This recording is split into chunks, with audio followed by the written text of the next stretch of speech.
नमस्ते आप सभी को। सनातन मीर चैनल पर आप सबका स्वागत है। आप लोग से आग्रह है चैनल को लाइक करें, सब्सक्राइब करें और शेयर करें। आज 31 मार्च है, कल से 1 अप्रैल हो जाएगा और अप्रैल मास में 5 राज्यों के विधानसभा चुनाव होंगे। 9 अप्रैल को असम, केरल और पुदुचेरी का हो जाएगा, एक ही दिन में तीनों के चुनाव हो जाएंगे। 23 अप्रैल को तमिलनाडु पूरे 234 विधानसभा सीटों के चुनाव हो जाएंगे और पश्चिम बंगाल के पहले चरण के चुनाव हो जाएंगे। और 30 अप्रैल को पश्चिम बंगाल में दूसरे चरण के जो बाकी जो चुनाव है वो हो जाएंगे। इन 5 राज्यों के चुनाव में बहुत ही महत्वपूर्ण है और एक तरह देखा जाए कि भारत के भविष्य इसमें तय होगा, भाजपा का भी भविष्य तय होगा और आगे हम किस दिशा में जा रहे हैं वो भविष्य तय होगा। पहले असम की बात करेंगे। असम में बढ़ते घुसपैठ ने असम की जनसंख्या की जो डेमोग्राफी है उसको पूरी तरह से बदल दिया है। बता रहे हैं कि 34% मुस्लिम हो चुके हैं, कई लोग 40% बता रहे हैं। तो वो जनसांख्यिकी के जो संतुलन बिगड़ा है उसने असम को पूरी तरह बेचैन कर दिया है। इसीलिए इसी बेचैनी कारण असम में भाजपा का उभार हुआ। 2011 के जो विधानसभा चुनाव थे उसमें भाजपा बहुत छोटी पार्टी थी, लेकिन 2016 में भाजपा ने बड़ी छलांग लगाई और पहली बार बहुमत की सरकार बनाई।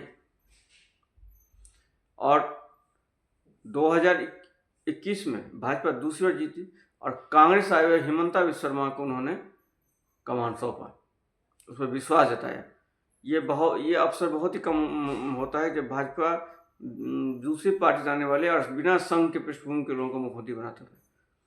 और इस विश्वास पर खड़े उतरे हैं और उन्होंने न केवल असम में भाजपा को बहुत ही मजबूत स्थिति बना दिया है, असम में न केवल उन्होंने असम में भाजपा की स्थिति बहुत मजबूत कर दी है, बल्कि उन्होंने नॉर्थ ईस्ट के सभी राज्यों में भाजपा को मजबूत कर दिया है।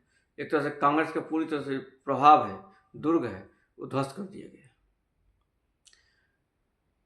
तो इस बार के चुनाव में जितने भी सर्वे करते हैं, जितने सर्वेक्षण करने वाली जितनी भी संस्थाएं हैं, सबका मानना है असम में भाजपा तीसरी बार आएगी और हिमंता बिस्वा शर्मा दूसरी बार फिर से मुख्यमंत्री बनेंगे। प्रियंका गांधी जी उसमें भेजी गई हैं, उनको चुनाव में मुख्य चुनाव अधिकारी बना के।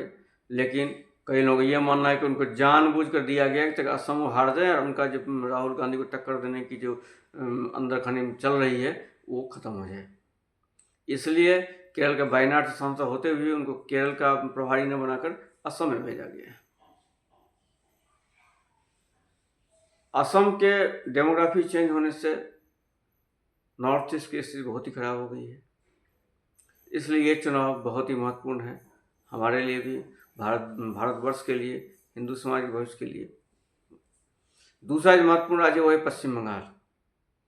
पश्चिम बंगाल में पिछले 15 वर्षों से ममता बनर्जी की शासन है। जिस लेफ्ट से संघर्ष करके उन्होंने सड़क पर संघर्ष करके उन्होंने जिस लेफ्ट से को हराकर सत्ता हथियाया था, फिर उन्होंने उसी लेफ्ट की रास्ता पकड़ लिया, उससे भी खराब स्थिति में कर दिया है। बंगाल में वही जो स्थिति जो लेफ्ट की थी, भ्रष्टाचार, कुव्यवस्था, उद्योगों का जो विनाश, लोगों का पलायन, घुसपैठ, ये सब बातों में उन्होंने लेफ्ट का भी वामपंथी शासन को उन्होंने पीछे छोड़ दिया है। अब क्या ममता बनर्जी अगले चुनाव में क्या चौथी बार आएंगी, ये बहुत ही महत्वपूर्ण है। अभी वो डरी गई हैं, उनको लगता है कि एसआईआर के कारण उनका पता कर सकता है, इसलिए अब कोर्ट भी गई हैं, कोर्ट भी चली गई हैं और कई बार कोर्ट से उनको झटके भी मिले हैं और उन्होंने पूरे एसआईआर जो चुनाव आयोग है उस पर हमलावर है, भाजपा पर हमलावर है, ताकि किसी तरह से वो एक नैरेटिव सेट कर सके। इसलिए अब उसने नया नैरेटिव सेट किया है, जो मछली, मटन, मुर्गा जैसी बातें कर रही हैं, भाजपा अगर आ जाएगा तो लोग मीट मुर्गा मछली नहीं खा पाएंगे। अब बिहार में इतने साल से हैं तो क्या बिहार में मिथिलांचल मछली नहीं खा रहे? असम में इतने साल से भाजपा है, अब तो उड़ीसा में भी भाजपा आ गई है, तो लोग क्या मछली नहीं खा रहे? लेकिन उसको किसी तरह से नैरेटिव सेट करना है, उनको थोड़ा बहुत हिंदू वोट चाहिए, इसलिए वो सब कर रही है।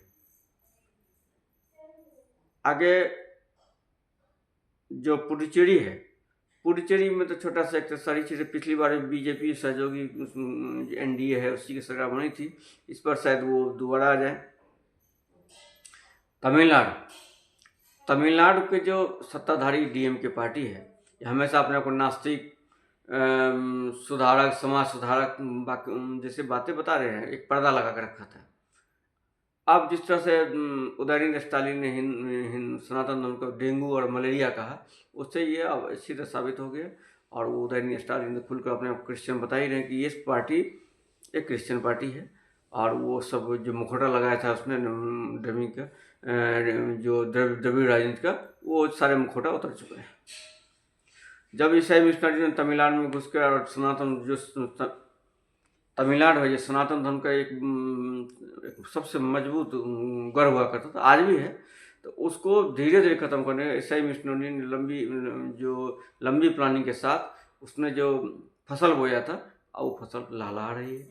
और आज इसीलिए तमिलनाडु में हिंदू राजनीति एक तरह से कोई कर नहीं पा रहा है, और हिंदुओं के इसके दिन से दिन, जबकि 90% करीब हिंदू है तमिलनाडु में, लेकिन फिर भी हिंदुओं गाली देकर वहाँ सत्ता बरकरार रखा जाता है। तो भाजपा ने भी जो अन्नामलाई को उसने अध्यक्ष बनाया था, अन्नामलाई ने काफ़ी हद तक भाजपा को उसमें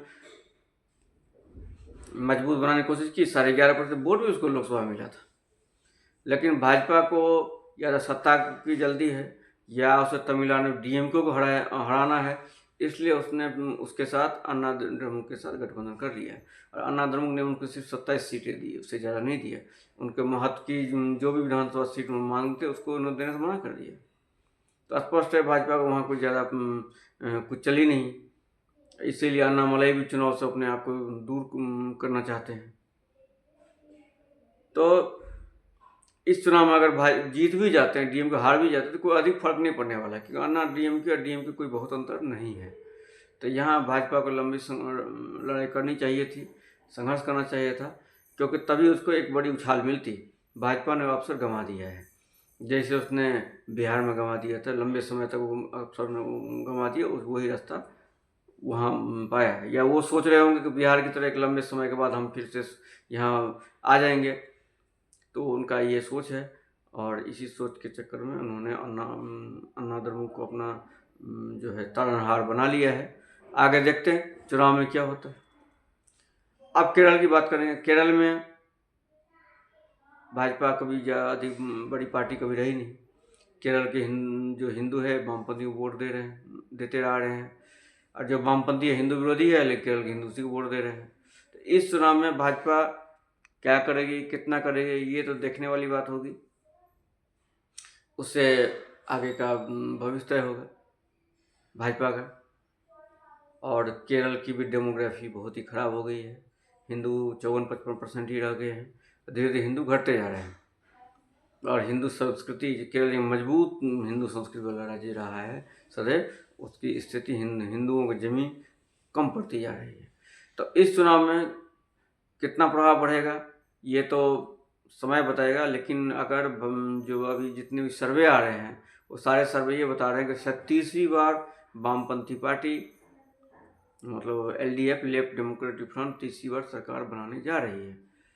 तो यहाँ जो राहुल गांधी पूरा कसरत कर रहे हैं, आज अभी तो साइकिलिंग भी कर रहे हैं केरल में, तो इस साइकिलिंग से उनको कितना लाभ मिलता है, क्या उनको सरकार बनती दिख रही कि नहीं दिख रही, कि हरियाणा की तरह, कई लोग बोल रहे हैं कि हरियाणा की तरह ही कांग्रेस यहाँ भी अपने हाथ में आई बाजी हार सकती है, क्योंकि अभी जो लोकसभा में उसको बड़ी जीत 18 से 20 में से 18 सीट जीती थी, अभी निकाय चुनाव में उनको बड़ी जीत मिली थी। लेकिन ऐसा माना जैसे अंदर खाने गुपचुप गठबंधन है डीएमके से, डीएमके ने क्षमा कीजिए एलडीएफ से, कि लोकसभा तो तुम जीतो और विधानसभा जो है हम जीतेंगे। तो ऐसा कुछ होगा तो तीसरी बार बीजेपी की सरकार बनेगी। बाकी सब क्या होगा वो तो 4 मई को ही पता चलेगा। तब तक के लिए हम विदा लेते हैं। नमस्ते।